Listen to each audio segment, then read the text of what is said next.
Good morning, children. Welcome to our new session. In this session, we are going to discuss about a new lesson in civics, India's international relations.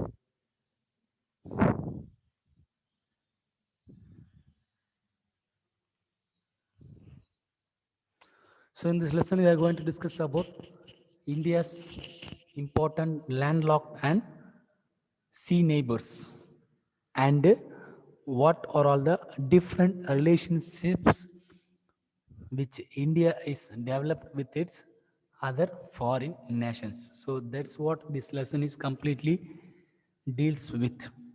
Not only that, along with also, so India's foreign relations or international relations with the West Asian countries and how India and international organizations are functions. So how India contributes to the international level organizations and international agencies, and India is also act as one of the important members in almost all the international agencies and organizations. So this is the introduction of this unit 5 in international relations in civics. So we will move into the concepts.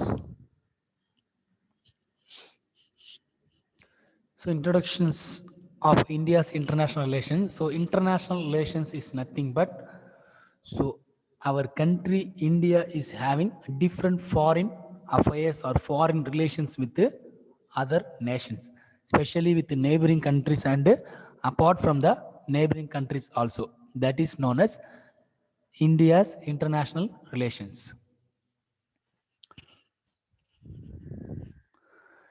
The main purpose of having or maintaining the international relations is to have a military alliances and also cooperating and coordinating the nations for economic development and economic progress. Not only that, along with that, so India has to have a peaceful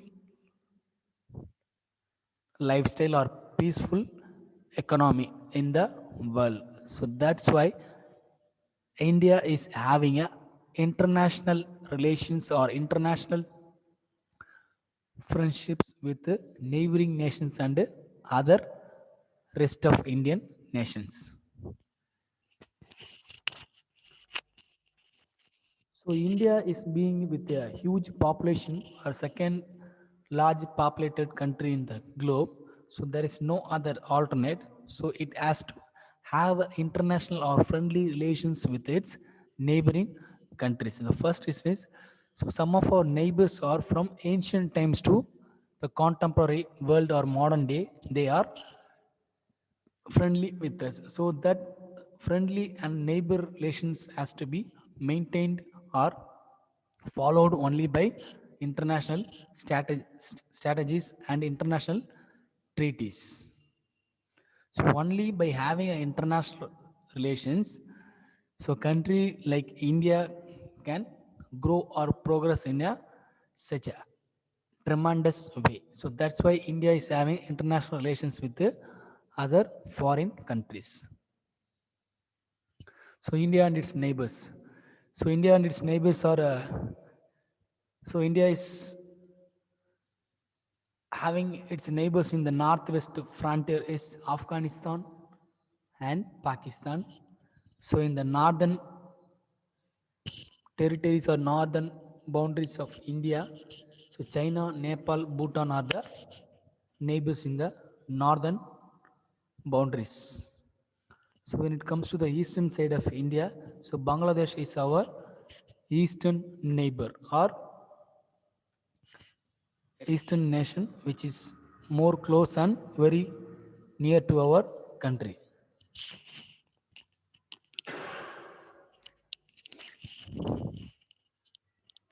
So Myanmar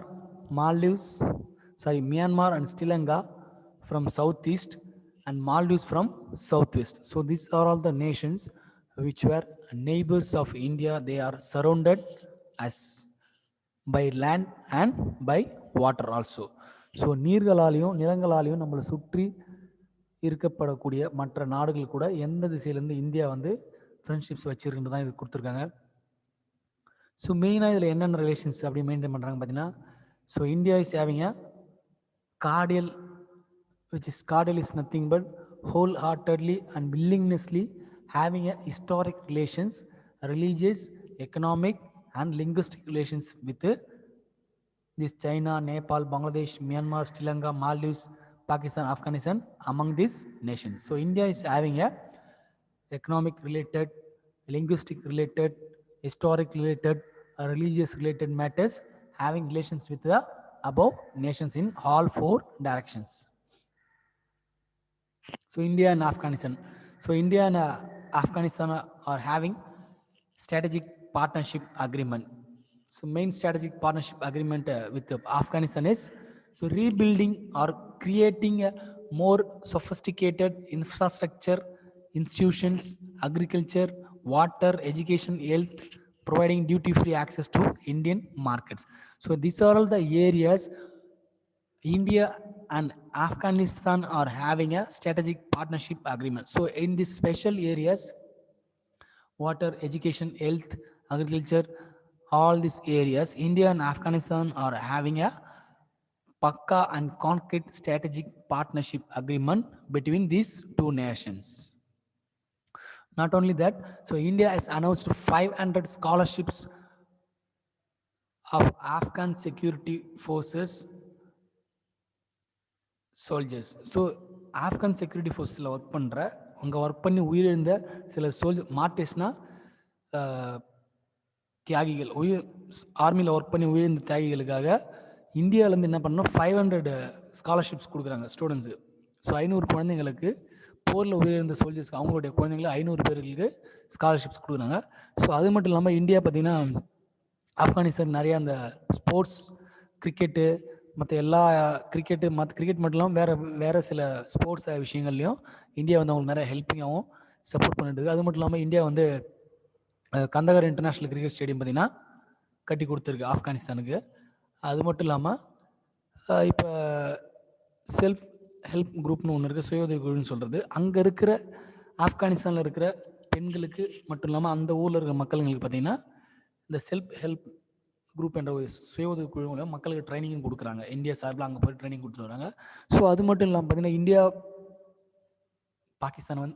Afghanistan வந்து so ஒரு நாட்டுடைய வளர்ச்சிக்காகவும் அந்த monetary பண உதவி சம்மந்தப்பட்ட எல்லா விஷயங்களும் இந்தியா பார்த்தீங்கன்னா ஆப்கானிஸ்தானுக்கு செஞ்சிட்டு இருக்கு. So India and Bangladesh, so சொல்லவே தேவையில்லை, நம்ம நல்லாவே தெரியும். So India and Bangladesh are almost they are in very friendly relations from the ancient times to modern days. So Bangladesh, so India and Bangladesh are sharing the longest land boundary, 4096.7 kilometers. So இந்தியாவும் பங்களாதேஷும் பார்த்தீங்கன்னா so உங்களுடைய டெரிட்டரியில் land பார்டர்ஸ்லையோ இல்லை C பார்டர்ஸ்லையோ பார்த்தீங்கன்னா 96 kilometres பார்த்தீங்கன்னா territory share பண்ணுது பங்களாதேஷும் இந்தியாவும். So அதுக்கப்புறம் பார்த்தீங்கன்னா இந்தியாவுக்கும் பங்களாதேஷுக்கும் நிறையா ரிவர்ஸ் வந்து காமனாக இருக்குது. ஸோ அந்த ரிவர்ஸில் பார்த்தீங்கன்னா நிறையா பைலேட்டர்லாம் 2 நாடுகள் மட்டும், இந்தியா பங்களாதேஷ் மட்டும் ஒரு கமிஷன் மாதிரி ஃபார்ம் பண்ணி அந்த கமிஷன் மூலிமா அந்த ரிவர் சிஸ்டம், அந்த ரிவர்ஸ் மூலிமா என்ன வந்து பெனிஃபிட் அடையலாம், அதன் மூலியம் பார்த்தீங்கன்னா அதுக்கு ஒரு கமிட்டி உருவாக்கி அந்த 2 கமிட்டிலுமே இந்தியாவும் பங்களாதேஷும் மெம்பர்ஷிப் நிறைய அட்வான்டேஜஸும் நிறையா என்ஜாய் பண்ணுறாங்க. ஸோ அடுத்தது பார்த்தீங்கன்னா இந்தியா வந்து நிறையா ப்ராஜெக்ட்டுக்கு நிறையா பங்களாதேஷ் நிறைய ஹெல்ப் பண்ணுது. ஸோ மெயினாக பார்த்தீங்கன்னா construction of buildings, laboratories, hospitals related விஷயங்களுக்கு நிறைய ஹெல்ப் பண்ணுது. ஸோ அடுத்து என்ன பார்த்தீங்கன்னா Indian council for cultural relations அந்த இன்ஸ்டியூட் மூலியமாக பங்களாதேஷ்லேருந்து இந்தியாவுக்கு படிக்க வரவங்களுக்கு, இல்லை இந்த Tagore chair in university of டாக்காவில் இருக்க இந்த யூனிவர்சிட்டியில் படிக்க வர பசங்களுக்கு இந்தியன் கவர்மெண்ட் மூலிமா ஸ்காலர்ஷிப்ஸும் கொடுக்கப்படுது. ஸோ அது மட்டும் இல்லாமல் என்ன பார்த்தீங்கன்னா இந்தியாவிலேருந்து பங்களாதேஷுக்கு பைப்லைன் 130 கிலோமீட்டர்ஸ் பைப்லைன், அது மூலிமா பார்த்தீங்கன்னா ஒரு ஜாயிண்ட் பைப்லைன், அது மூலிமா நிறைய நேச்சுரல் கேஸஸ், வேறு ஏதாவது லிக்விடு கமாடிட்டிஸ் பார்த்தீங்கன்னா அது மூலிமா ஷேர் பண்ணிக்கிறாங்க. ஸோ இதுதான் பார்த்தீங்கன்னா இந்தியா அண்ட் பங்களாதேஷ்கான ரிலேஷன்ஷிப். ஸோ அடுத்து India and Bhutan. So India and Bhutan பார்த்தீங்கன்னா அந்த இவங்களுடைய இன்டர்நேஷ்னல் ரிலேஷன்ஷிப் வந்து 1968 எஸ்டாப்ளிஷ் பண்ணுது. ஸோ இந்த 2 நாடுகளுக்கு இடையில் பார்த்தீங்கன்னா நிறைய டிப்ளமேட்ஸ், ஸோ முக்கிய தூதர்கள் பார்த்தீங்கன்னா அப்பாயின் பண்ணி வச்சுருப்பாங்க. 2 நாட்டிலையுமே நிறைய எம்பசி இருக்கும். எம்பசினா வந்து ஒரு கண்ட்ரியில் ஃபாரின் கண்ட்ரியில் இருக்க ஏதோ ஒரு நாட்டு மக்களுக்கு உதவி செய்யறதுக்காக உருவாக்கப்பட்டது தான் எம்பசின்றது. ஸோ இந்த பூட்டான் பார்த்தீங்கன்னா ஒரு லேண்ட் லாக்டு நேஷன். ஸோ இந்த இந்த பூட்டானை சுற்றி பார்த்தீங்கன்னா completely it's mean locked by land. So அப்படின்னு என்ன பார்த்தீங்கன்னா நிலப்பரப்பால் ஃபுல்லாக லாக் ஆகிருக்க இடத்துல நேஷன்ஸ் தான் லேண்ட் லாக்டு இந்த பூட்டானு. ஸோ அப்படி இருக்கப்படும் போது இந்தியா பார்த்தீங்கன்னா அவங்களுடைய ஒட்டுமொத்த பொருளாதார வளர்ச்சிக்காகவும் இந்தியா வந்து முக்கியமான ஒரு பங்களிப்பாளர் அப்படின்னு சொல்கிறாங்க. ஸோ நிறைய இந்த பூட்டானும் இந்தியா வந்து பைலேட்ரல் ட்ரேட் ரிலேஷன்ஸ் வந்து நிறைய சைன் பண்ணி B2B என்ற கான்செப்ட், பாரத் டு பூட்டான் என்ற கான்செப்டில் நிறைய ஸ்ட்ராட்டஜிக் ஒர்க் அவுட்ஸு அக்ரிமெண்ட்ஸ் நிறையா பண்ணிவிட்டு அந்த நாட்டுடைய வளர்ச்சியை இந்தியா உதவுது. ஸோ அது மட்டும் இல்லாமல் பூட்டானில் பார்த்தீங்கன்னா இந்தியா வந்து ஒரு டிஜிட்டல் லைப்ரரி செட் பண்ணுறதுக்கு இந்தியா நிறைய ஆஃபரிங்ஸு ஃபினான்ஷியல் எய்டும் கொடுத்துருக்காங்க. ஸோ அது மட்டும் இல்லாமல் பார்த்தீங்கன்னா 3 hydro electric project. So hydro electric projects என்ன பார்த்தீங்கன்னா நீர்லேருந்து தண்ணியிலேருந்து எலக்ட்ரிசிட்டி ப்ரொடியூஸ் பண்ணுற ப்ராஜெக்டில் இந்தியாவும் பூட்டானும் ஒரு ஸ்ட்ராட்டஜிக் ரிலேஷன்ஷிப். அதன் மூலியமாக பார்த்தீங்கன்னா அவங்களுக்கு நிறையா எலக்ட்ரிசிட்டி ஜென்ரேட் ஆகுது, நமக்கும் நிறையா எலக்ட்ரிசிட்டி கிடைக்குது. ஸோ அது மட்டும் இல்லாமல் இந்தியா பார்த்தீங்கன்னா பூட்டான் நேஷனுடைய infrastructure including communication, hospital, roads, bridges எல்லாத்தோடைய இன்ஃப்ராஸ்ட்ரக்சர் டெவலப்மெண்ட்டுக்கும் இந்தியா வந்து நிறைய கான்ட்ரிபியூட் பண்ணுது பூட்டான் நேஷன்ஸுக்கு. ஸோ இதோட இவங்களுடைய strategic friend relations, international relations இதோட முடியுது. அடுத்து எந்த கண்ட்ரி பார்த்தீங்கன்னா India and China. So India and China என்ன அப்படின்னு பார்த்தீங்கன்னா so demographic dimension and geographic dimension. So India பார்த்தீங்கன்னா மக்கள் அளவுலையும் ஜியாகிரபிக்கல் ஆஸ்பெக்ட்ஸ் மூலியமாக பார்த்தீங்கன்னா நம்மளோட நேபரிங் கண்ட்ரிஸ் கூட நம்ம யார் கூட கம்பேர் பண்ணலாம் அப்படின்னு பார்த்தீங்கன்னா சைனா கூட தான் நம்மளை கம்பேர் பண்ண முடியும். எதனால் அப்படின்னு பார்த்தீங்கன்னா so human power or man power resources பார்த்தீங்கன்னா நம்மளுக்கு ஈக்குவலாகவும் அவனுக்கிட்ட இருக்குது. ஸோ அதேமாதிரி இந்த geographical areas, natural resources, oil, natural gases இது எல்லாமே பார்த்தீங்கன்னா நம்ம கூட கம்பேர் பண்ணால் அவனை தான் நம்மளை கூட கம்பேர் பண்ணலாம். அவங்க ஓரளவுக்கு நம்மளுக்கு சமமாக இருக்கிறாங்க. ஸோ அதுக்கடுத்து பார்த்தீங்கன்னா நிறைய விஷயங்களில் இந்தியாவும் சைனாவும் சிமிலாரிட்டியாக இருக்காங்க. அவங்களோட திங்கிங் வியூஸ்லாம் பார்த்தீங்கன்னா இப்போ வேர்ல்டு ட்ரேட் ஆர்கனைசேஷனு, ஸோ அதுக்கப்புறம் இந்த இன்டர்நேஷ்னல் கிளைமேட் சேஞ்சு டாக்ஸ்லாம் ஏதாவது பேச்சுவார்த்தை எதாவது நடக்குதுன்னா அதுலலாம் பார்த்தீங்கன்னா ஸோ இந்தியாவும் சைனாவும் நிறைய விஷயங்களில் ஒரே மாதிரியான ஒற்றுமையாக ஒரே மாதிரியான சில பாயிண்ட்டுகளை ஒட்டுமொத்த உலகத்துக்கும் தேவையான விஷயத்தை எடுத்து சொல்லுவாங்க. ஸோ அதனால் பார்த்தீங்கன்னா இந்த மாதிரி இந்தியா வச்சனோ இந்த விஷயத்தில் நிறைய ஒரு similar views on their talks regarding about the international climate change and any matters in the WTO organisation. So அடுத்து பார்த்தீங்கன்னா ஷாங்காய் கோஆப்ரேஷன் ஆர்கனைசேஷன். ஸோ இதில் என்னென்னு பார்த்தீங்கன்னா இந்தியாவுக்கு வந்து ஒரு அப்சர்வர் மாதிரி ஒரு முக்கிய ஒரு பதவியை கொடுத்து வச்சுருக்காங்க. ஸோ அதேமாதிரி இந்த 2 நாடுகளோட இடைப்பட்ட நாடுகளுக்கு இடையில் ஒரு அக்ரிமெண்ட் இருக்கும். தட் இஸ் நோன் அஸ் 2 நாடுகள் மட்டும் சில ஏற்றுமதி இறக்குமதி இருக்கும். அதுதான் பார்த்தீங்கன்னா பைலேட்ரல் ட்ரேட்னு சொல்லுவாங்க.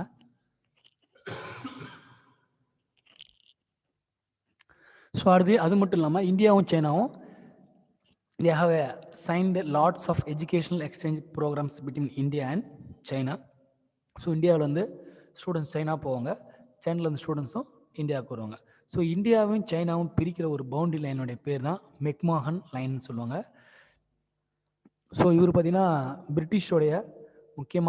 பிரிட்டிஷ் எம்பையர் காலகட்டத்தில் இருக்கும்போது யூரோப்பியன்ஸ் முக்கியமான காலகட்டம் அவர் முக்கியமான ஆள் ஆர்தர் ஹென்றி மெக்மஹன் அவரோட தலைமையில் உருவாக்கப்பட்ட இந்த லைன் தான் பார்த்தீங்கன்னா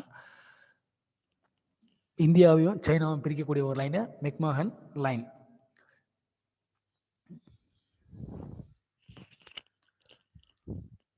ஸோ அடுத்து என்ன பார்த்தீங்கன்னா இந்தியா அண்ட் மால்டீவ்ஸ்.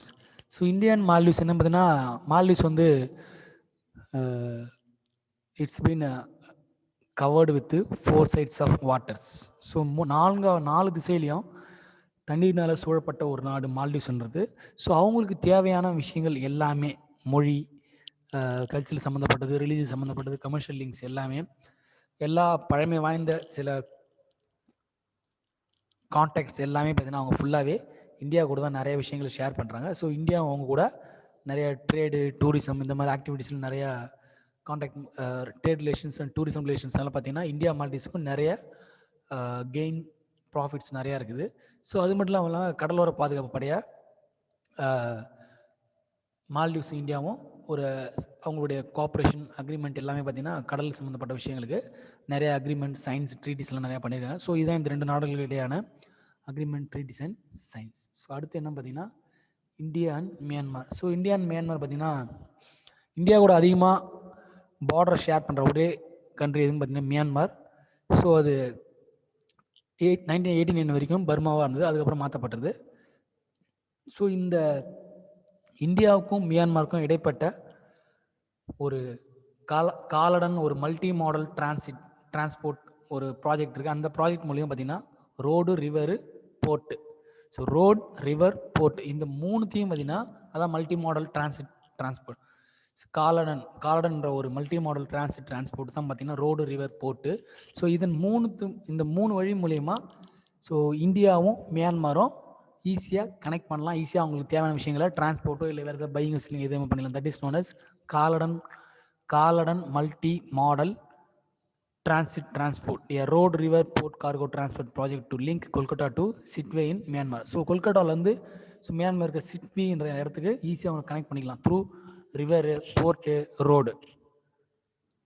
ஸோ அடுத்து என்ன பார்த்தீங்கன்னா மியான்மரில் Myanmar is one of the important partner for sharing energy needs of India. So இந்தியாவுக்கு தேவையான சில பெட்ரோலியம், நேச்சுரல் கேஸு, இயற்கை வளங்களுக்கு தேவையான விஷயங்கள் எல்லாமே பார்த்தீங்கன்னா மியான்மரில் கடலில் இருக்கிறதுனால அங்கேருந்து ஈஸியாக கிடைக்கக்கூடிய அந்த விஷயத்தினால இந்த ரெண்டு நாடும் வந்து நிறைய அக்ரிமெண்ட் ட்ரீட்டி சைன் பண்ணி ஃப்ரெண்ட்லி ரிலேஷன்ஸில் இருக்கிறாங்க. ஸோ அது மட்டும் இல்லாமல் பார்த்தீங்கன்னா இந்தியா வந்து அதிகமாக மியான்மரில் எனர்ஜி செக்டரில் இன்வெஸ்ட் பண்ணியிருக்கு. எந்தெந்த கம்பெனிஸ் பார்த்தீங்கன்னா கெயிலு, ஓஎன்ஜிசி, எஸ்ஆர் இந்த கம்பெனிஸ் எல்லாமே மியான்மரில் நிறைய இன்வெஸ்ட் பண்ணியிருக்காங்க.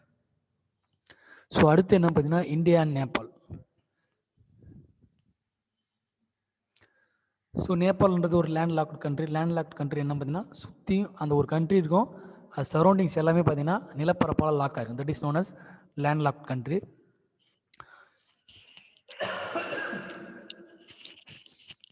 ஸோ மெயினாக நேபாள் பார்த்தீங்கன்னா அவங்களுடைய ஒட்டுமொத்த டிரான்சிட் ஃபெசிலிட்டிஸ் ஏதோ ஒன்று டிரான்ஸ்போர்ட் பண்ணணும், எதாவது எடுக்கணும், போகணும், ஸோ அவங்களோட பொருளாதார வளர்ச்சி எல்லாத்துக்குமே நேபாள் இந்தியாவை தான் டிபெண்ட் பண்ணியிருக்குது. ஸோ அது மட்டும் இல்லாமல் இந்தியாவோட முக்கியமான ஒரு 5-6 ஸ்டேட் பார்த்திங்கன்னா நேபாள் கூட பார்டர்ஸை ஷேர் பண்ணுது. ஸோ கூடவே இந்தியா பார்த்திங்கன்னா அவங்களுடைய financial support, infrastructure support, irrigation support, health, energy projects, community development எல்லா விஷயங்கள்லையுமே இந்தியா வந்து நேபாளுக்கு மிகவும் ஒரு சப்போர்ட்டிங்கான ஒரு கண்ட்ரியாக இருக்குது. ஸோ இந்த மாதிரி அவங்களுக்கான ரிலேஷன்ஸும் அவங்க மெயின்டைன் பண்ணுறாங்க. ஸோ அடுத்து என்ன பார்த்தீங்கன்னா ஸோ இந்தியா நேபாள் நடுவில் ஒரு ரிவர், ஃபாஸ்ட் ஃப்ளோயிங் ரிவர் ஒன்று இருக்குது. அந்த ரிவரை யூஸ் பண்ணி ஹைட்ரோ எலக்ட்ரிக் பவர் ஜென்ரேஷனும் பண்ணுறாங்க ஒரு ஷேரிங்கில். ஸோ இந்த விஷயமும் ரெண்டு நாடுகளில் மிகப்பெரிய ஒரு ஹெல்த்தியான bond ஃப்ரெண்ட்ஷிப்பாக இருந்துகிட்ருக்கு. So with this, we will end this session. Remaining things we will see in the next session. Thank you.